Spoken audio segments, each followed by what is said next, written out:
Welcome back to CBSE Board Economics.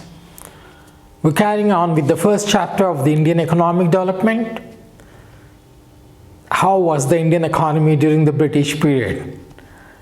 How they destroyed Indian agriculture, Indian industries, and what was the contribution of agriculture industries to GDP, and who were the first people to estimate GDP, national income, per capita income estimates in India.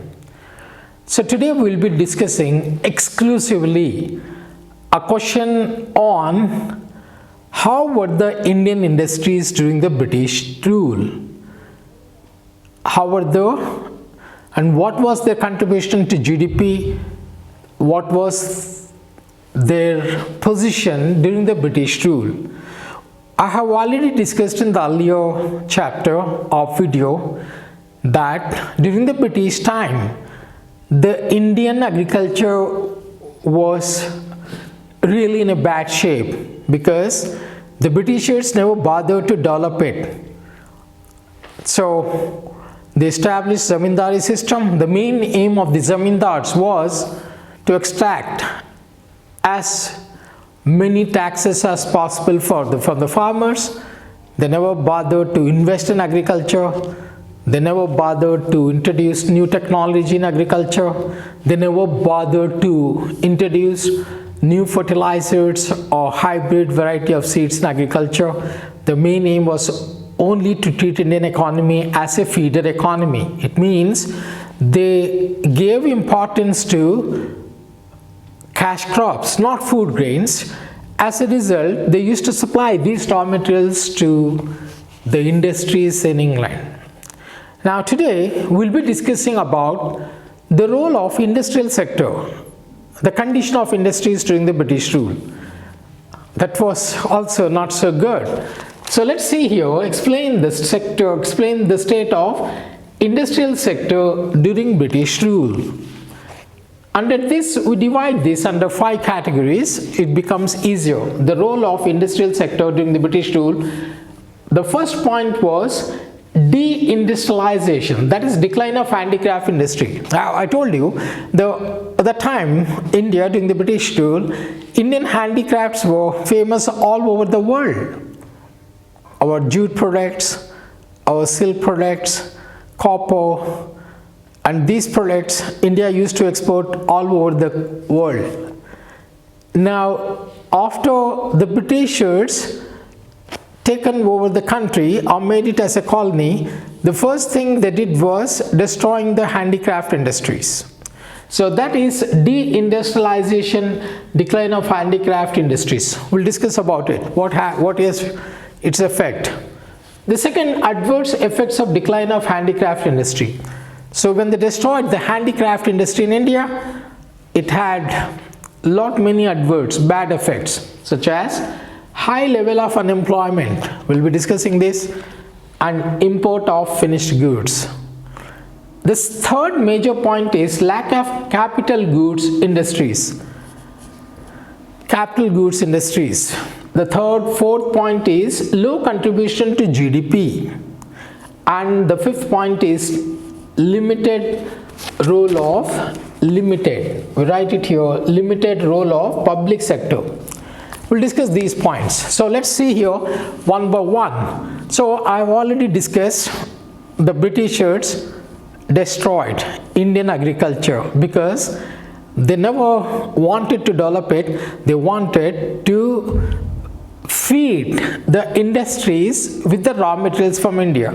Let's see the role or the state of industrial sector during the British rule. The first one was de-industrialization or decline of handicraft industry. What it means, before the advent of the Britishers, before the Britishers landed in India, India was known for its handicraft industry. India used to export its handicrafts all over the world, and when the Britishers came, the first thing they did was destroy the handicrafts. They introduced the machine-made products. So obviously we know that the machine-made products are always will be much better than the handmade products. So they destroyed, gradually introducing their machine-made products in India. They destroyed handicraft industries in India by introducing their finished products. What was its impact of declining of handicraft? That is the second point, adverse effects of decline of handicraft industry. The first one is high level of unemployment. The people who were employed in these handicrafts industries all became unemployed. When they became unemployed, they had to depend only on agriculture. So the pressure on land has gone up and it led to unemployment in rural areas. So the first point is high level of unemployment, and they all migrated to villages. And the second point, import of finished goods. So what they did was, after destroying the handicrafts, they used to get the finished goods from England to fulfill the needs of Indians here in India. So the first point, remember, destruction of handicrafts. As a result of destruction of handicraft industries, it led to unemployment in India, and India became dependent on British goods. They destroyed the handicraft industry. And the second point is lack of capital goods industries. Which are the capital goods? Capital goods are those goods which help to produce consumer goods. Capital goods are those goods which help to produce other goods, such as consumer goods like machines and all. So the second point, lack of capital goods. Britishers, they never wanted to make machines in India. They produce capital goods which will help to produce consumer goods, and in result to produce other commodities. Why they did was, they never opened capital goods industries in India, so that India always depend on their goods, Britishers' goods. So destruction of capital goods, destruction of capital goods industries, destruction of handicrafts, and lack of capital goods industries, low contribution to GDP. Because of this policies adopted by the Britishers, the contribution of industrial sector or industries to GDP, gross domestic product, was very low in India, very low. A country will develop only if it has maximum contribution from industrial sector. But here in India, during the British rule, they made it as a colony, the contribution to GDP was very low. The next point, you have limited role of public sector. What's public sector? It's a government sector. Public sector plays very important for the development of the economy, because the private individuals or the private sector may not be having that much resources to invest. During the British rule, there was a very limited role of public sector. That means the public sector had role only in communications, maybe in railways, maybe in ports. They had their role only in railways or ports or in communications, so that these helped only to promote their industries. Railways, ports and all, they helped them to take raw materials from India to England and bring finished goods from there. So as a result, it was a colossal destruction of industrial sector in India during the British rule. To put it in simple role, only one point was, Britishers systematically destroyed the industries. Industrial sector was in very bad shape because of the following reasons. The first reason was de-industrialization, decline of handicraft industries. Britishers destroyed handicraft industries. As a result of that, it led to unemployment, and India became dependent on Britishers' goods. The next point was lack of capital goods industries.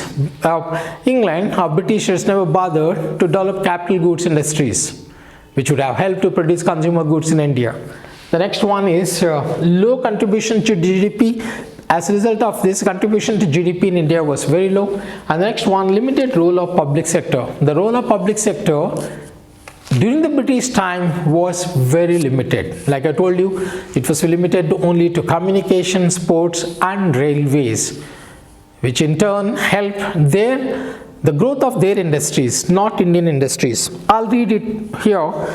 Explain the state of industrial sector during the British rule.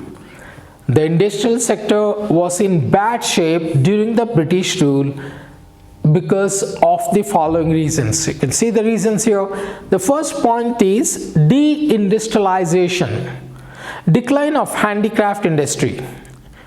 British government systematically destroyed Indian handicraft industries and no modern industrial base was allowed to come up. The primary motive of British rule behind the deindustrialization was twofold. Number one, to get raw materials from India at cheap rates to be used by upcoming modern industries in Britain. Two, to sell finished products of British industries in Indian market at higher prices. Number two, adverse effects of decline of handicraft industry. Decline of handicraft industries adversely affected the Indian economy in the following ways. One, high level of unemployment. The decline of Indian handicrafts resulted in unemployment on a massive scale. The displaced artisans were forced to take up agriculture for their livelihood. This increased the burden of population on villages and overcrowding agriculture. Number two, import of finished goods. The Indian-made goods could not withstand the foreign competition of machine-made cheap goods. It encouraged the import of manufactured goods from Britain. Third point, lack of capital goods industries. Capital goods industry refer to those industries which can produce machines which are in turn used producing articles for current consumption. During the British rule, there was hardly any capital goods industry to promote further industrialization in India. British rulers did not pay any attention for their promotion as they always wanted Indians to be dependent on Britain for the supply of capital goods and heavy equipment. Fourth point, low contribution to GDP. The growth rate of new industrial sector and its contribution to GDP remain very low. And the last point is limited role of public sector. The limited area of operation of the public sector was also a significant reason for drawback of the industrial sector. The public sector remained confined only to the railways, power generation, communication, ports, etc. These public sector industries helped their industries, not Indian industries. Finally, it can be concluded that India remained backward in the industrial sector during the British rule. So, to sum it up, explain the state of industrial sector during the British rule. Britishers not only destroyed the agriculture, they destroyed Indian industries as below. The first point, they destroyed the handicraft industry. As a result, majority of the people who were working in these industries became unemployed and India became dependent on their products. Number two, lack of capital goods industries. Britishers never bothered to develop capital goods industries in India. Number three, low contribution to GDP. There was a very low contribution to GDP from Indian industries. And the last point, limited role of public sector. So public sector was only in few industries such as communication, railways, ports and generation of electricity, which really helped Britishers, not Indian industries. To sum it up, during the British rule, they not only destroyed the Indian agriculture but also the Indian industries. Thank you for watching. Till we meet next time, it's goodbye from Saddam Hussein. Bye-bye.